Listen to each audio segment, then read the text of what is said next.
কুমিল্লার পদুয়ার বাজার রেল ক্রসিংয়ে উঠে পড়া একটি যাত্রী বাসের সঙ্গে ট্রেনের ভয়াবহ সংঘর্ষে বাসটির অন্তত ১২ যাত্রী নিহত হয়েছেন। আহত হয়েছেন আরও অন্তত ২০ জন। নিহতের মধ্যে ৩টি শিশু, ৩ জন নারী ও ৬ জন পুরুষ। এই ঘটনায় কুমিল্লা জেলা প্রশাসন ও রেল কর্তৃপক্ষ আলাদা ৩টি তদন্ত কমিটি গঠন করেছে। এছাড়া ফেনীতে বাস, অ্যাম্বুলেন্স, মোটরসাইকেলের ত্রিমুখী সংঘর্ষে অন্তত ৩ জন নিহত এবং আহত হয়েছেন আরও ৩ জন। বিস্তারিত ইমরুল কায়েসের ডেস্ক রিপোর্টে। ঈদের রাত, ঈদের আনন্দে ভাসছে পুরো দেশ, কিন্তু সেই আনন্দ মুহূর্তেই পরিণত হয় শোকে। শনিবার দিবাগত রাত ৩টার দিকে ঢাকা চট্টগ্রাম মহাসড়কের পদুয়ার বাজার রেল ক্রসিংয়ে ঘটে ভয়াবহ এক দুর্ঘটনা। রেলওয়ে ক্রসিংয়ে উঠে পড়া মামুন পরিবহনের বাসটির সঙ্গে সংঘর্ষ হয় চট্টগ্রাম থেকে ছেড়ে আসা ঢাকাগামী ঢাকা মেইল ট্রেনের। চাঁপাইনবাবগঞ্জ থেকে চট্টগ্রামগামী বাসটিকে সংঘর্ষের পর প্রায় ১ কিলোমিটার পর্যন্ত টেনে হিঁচড়ে নিয়ে যায় ট্রেনটি। দুর্ঘটনাস্থলে লুটিয়ে পড়েন বেশ কয়েকজন যাত্রী। চারিদিকে শুধু আর্তনাদ আর আহাজারি। নিহতদের মধ্যে রয়েছেন নারী ও শিশুরাও। আর আহতদের উদ্ধার করে নেওয়া হয়েছে কুমিল্লা মেডিকেল কলেজ হাসপাতালে। হাসপাতালে স্বজনদের আহাজারিতে ভারী হয়ে উঠেছে পরিবেশ। নিহত সকলের পরিচয় এখনও নিশ্চিত হওয়া যায়নি। স্থানীয়রা জানান, সিগন্যাল না থাকা ও অব্যবস্থাপনাই এই দুর্ঘটনার অন্যতম কারণ। ওই গেটটা হচ্ছে অদক্ষতা একটা গেট, নাই কারেন্ট, নাই কলিং বিল, নাই কিছু। রেল লাইনের যে বাতিগুলি দিব, যে গাড়িগুলো কন্ট্রোল করব, ওই বাতিগুলি নাই, জিনিসগুলি নাই। আজকে এই কারণে এই ধরনের ঘটনা হয়েছে বেশি এখানে। এই ঘটনায় ইতোমধ্যে 2 গেটম্যানকে বরখাস্ত করা হয়েছে।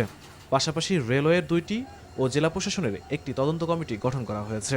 12 জন এখন পর্যন্ত নিহত হয়েছে। কেন এই ঘটনাটি ঘটেছে সেজন্য আমি একটি তদন্ত কমিটি গঠন করে দেব আমাদের প্রশাসনের পক্ষ থেকে। সেখানে আমাদের বিজ্ঞ অতিরিক্ত জেলা ম্যাজিস্ট্রেট থাকবে। সেই সাথে রেলওয়ের পক্ষ থেকে একটি তদন্ত কমিটি গঠন করে দেওয়া হয়েছে। দুজনের একটা কি সতর্কতা অবলম্বন করা উচিত ছিল। পায়খানায় আমাদের যদি গানম্যান থাকে, যদি সিঙ্গেল ম্যান রাস্তা ব্লক করে, উনি যদি আসলে ব্লক করছে কিনা আমি জানি না। যদি ব্লক করতো হয়তো একটা বড় দুর্ঘটনা হইতো না। অন্যদিকে ঢাকা চট্টগ্রাম মহাসড়কের ফেনীর রামপুরে বাস, অ্যাম্বুলেন্স ও মোটরসাইকেলের সংঘর্ষে ঘটনাস্থলে ৩ জন নিহত হয়েছেন। আহত হয়েছেন আরও 5 জন। Imrul Kayes, NTV news desk. এই মুহূর্তে কুমিল্লায় দুর্ঘটনাস্থলে আছেন আমাদের সহকর্মী মাহফুজ নান্টু। সরাসরি যুক্ত হচ্ছে তার সাথে।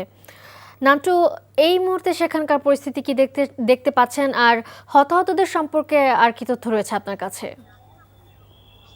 মালিহা, আপনি যেমনটা বলছিলেন, আসলে রাত ৩টায় যখন লালমাই রেলওয়ে স্টেশন থেকে ট্রেনটি কুমিল্লার পদুয়ার বাজার ক্রস করে, ঠিক তখনই কিন্তু মামুন পরিবহনের যে বাসটি রয়েছে সেটিকে কিন্তু সজোরে ধাক্কা দিয়ে দুমড়ে মুচড়ে 1 কিলোমিটার দূরে ঠিক আমার পেছনের যে অংশটা রয়েছে জাঙ্গালিয়া বা স্থানীয় এই এলাকাটাকে দইয়ারা নামে চেনেন, এই পর্যন্ত এনে কিন্তু ট্রেনটাও থেমে গেছে এবং 12 জনের মরদেহ উদ্ধার করে স্থানীয়দের সহায়তায় কিন্তু বাকি যারা আহত রয়েছেন 12-13 জনের মতো, তাদেরকে কিন্তু কুমিল্লা মেডিকেল কলেজ হাসপাতালে নেওয়া হয়েছে।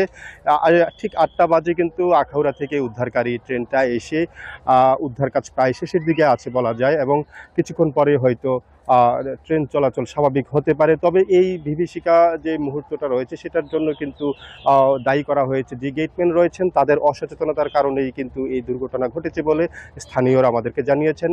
কুমিল্লা জেলা প্রশাসক রেজা হাসান কিন্তু ঘটনাস্থলে এসেছেন, আহতদের খোঁজখবর নিয়েছেন। যারা নিহত হয়েছেন তাদের প্রত্যেক পরিবারকে 25,000 টাকা করে ক্ষতিপূরণ দিবেন বলে তিনি জানিয়েছেন।